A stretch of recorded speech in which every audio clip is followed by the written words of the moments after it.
Oi, gente! Hoje eu vim aqui dar 7 dicas para você que convive com a fobia social. A primeira delas é não force a barra. Tenta reconhecer os seus limites, saber até onde você pode ir com os seus sintomas, reconhecer o que acontece no seu corpo nesse momento e até onde você consegue levar isso de uma maneira que não extrapole. Por exemplo, eu tinha muito enjoo, muito.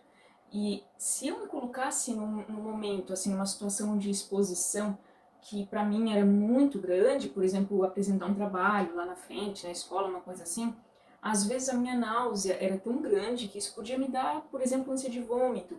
E às vezes você não consegue evitar, você pode acabar vomitando mesmo, né? Tamanha a ansiedade. Então, se isso acontece com você, se a sua fobia social é tão grande que situações desse tipo, apresentar um trabalho, comer em público, escrever em público é muito, muito grande, não faça isso de um jeito assim exagerado, sabe? De tipo, ah não, amanhã eu vou conseguir sim apresentar esse trabalho. Aí você vai com isso na cabeça porque você não quer, tipo, chatear seus colegas de equipe, coisa assim, você se expõe àquela situação mais pelos outros, né, para não passar pelo momento de dizer não a alguém, e aí acaba piorando toda a situação. Porque se você passa mal mesmo numa situação dessa, como apresentando um trabalho lá na frente de todo mundo, depois vai ser muito pior para você conseguir socializar, você vai ficar bem mais introspectivo, vai piorar tudo, acredite em mim. Então, assim, não force a barra, reconheça realmente até onde você consegue lidar com os seus sintomas. A segunda dica é evite pessoas que te fazem mal. E quando eu digo pessoas que te fazem mal, eu não estou falando é, mal no sentido de crueldade. Na verdade, às vezes elas querem te ajudar, com o objetivo de te empurrar, sabe? De te jogar para frente, mas acaba gerando um efeito contrário. Por exemplo, familiares, amigos próximos que te criticam por essa timidez exagerada, sabe? Aqueles comentários, ah, ninguém tá ligando pro que você tá falando, não é assim como você cria na sua cabeça, vai lá e faz, para com isso, é frescura. Esses tipos de comentário acabam fortalecendo essa questão de nos deixar mais introspectivos ainda, meio culpados por estar passando por essa situação. Então, evite ao máximo. Se a pessoa é desse tipo, que te critica por essa timidez, que eles acham que é timidez e muitas vezes não sabem que é uma fobia, que é um transtorno de ansiedade, e aí às vezes, tipo assim, né?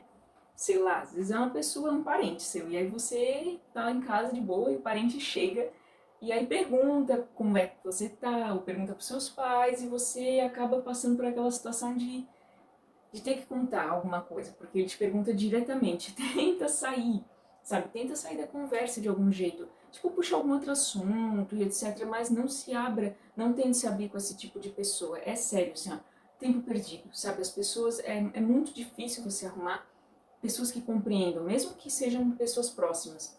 Por isso que eu acho que você tem que selecionar bem para quem você conta, né? Para quem você se abre de verdade, tá? Então a minha recomendação é evite essas pessoas ao máximo que der. Eu sei que é difícil algumas vezes, quando é parente principalmente, mas evite na medida do possível. A terceira dica é terapia. Gente, assim, ó, terapia eu sei que é polêmico, porque tem muita gente que diz que é bobagem, que não funciona, que não dá resultado, e que ainda por cima é caro e etc. A questão de ser caro, eu sei, essa é uma realidade, né? Realmente não é todo mundo que tem condição de fazer terapia, mas se você tem condição, tente, pelo menos tente. Porque eu não sei se foi, gente, só comigo, mas funcionou demais a terapia, me ajudou muito, porque eu consegui enxergar saídas. Eu era muito tapada, assim, eu só via a desgraça, sabe? Só a tragédia que poderia acontecer. Eu não conseguia também me aceitar muito. E a terapia trabalhou demais isso. E foi algo assim, ó, fundamental para eu aprender a lidar com a minha fobia social, ir perdendo aos poucos isso, ir de pequeno em pequeno passo, conseguindo uma coisinha ou outra, que acabou me livrando do transtorno no final. Então a minha dica é realmente terapia. Eu acho que eu devo muito à terapia, à minha cura da fobia social e dos outros transtornos de ansiedade. A quarta dica, tente pequenos esforços. É realmente assim, ó, de um grão em grão que a galinha enche o pau.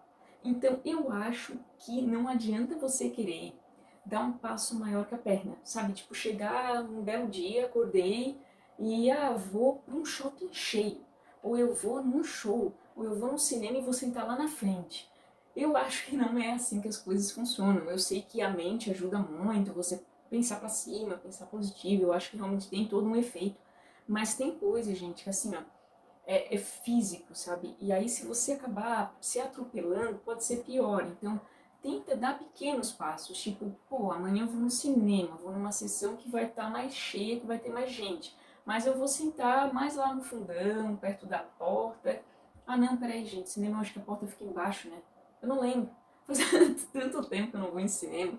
Mas enfim, se você tiver que sentar, sei lá, numa palestra, em alguma coisa assim, por conta da escola, da faculdade, senta perto da porta, senta mais no fundão, evita ser o centro mesmo das atenções, de tentar girar as situações assim na marra, sabe? Fazerem acontecer na marra. Eu sou contra esse tipo de conduta. Eu acho que realmente não é assim que funciona. Pode depois piorar o seu quadro. Então, eu acho que pequenos passos são mais valiosos. Vamos lá, quinta dica. Assista pessoas que te encorajam. E aí eu digo pessoas assim que, tanto no YouTube como no Instagram, mas veja pessoas, esteja cercado de pessoas que te fazem bem de algum jeito. Assim, por exemplo, pessoas que comentam sobre esses transtornos de ansiedade, como aqui no canal, ou alguém que você gosta de seguir no Instagram que fala sobre também sobre esses transtornos, ou sobre autoajuda mesmo, né? Como lidar com os problemas, autoconhecimento. Eu acho isso extremamente fundamental, porque você aprende muito a lidar com você. E aí, reconhecer defeitos e qualidades e aprender que todo mundo tem, que ninguém é melhor que ninguém, é um dos passos muito importantes para vencer a fobia social. Então assista esse tipo de pessoa.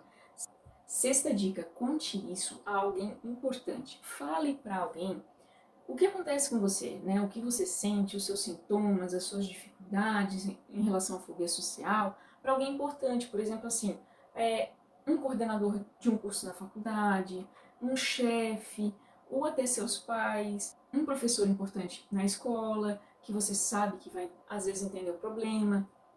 Tente formar um círculo de pessoas ao redor de você que compreendem o seu problema, que querem te ajudar. Eu acho que isso é fundamental, porque não adianta você achar que vai conseguir tudo sozinho. É muito difícil, gente. Eu era muito difícil de me abrir, assim, muito complicado. Chegar para os meus pais e dizer o que eu sentia, como é que funcionava. Mas eu fiz muito isso na terapia.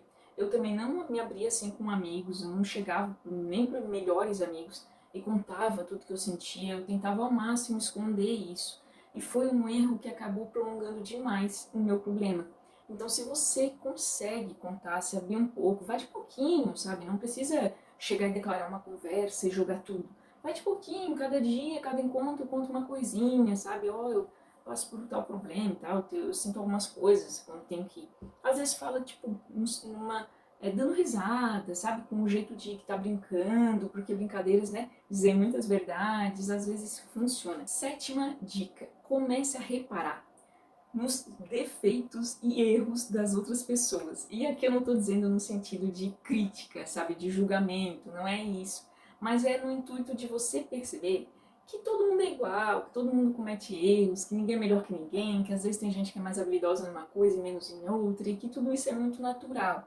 Eu acho isso uma coisa muito... Pra mim, isso aconteceu na faculdade, sabe? Eu tava saindo desses transtornos e eu entrei na faculdade.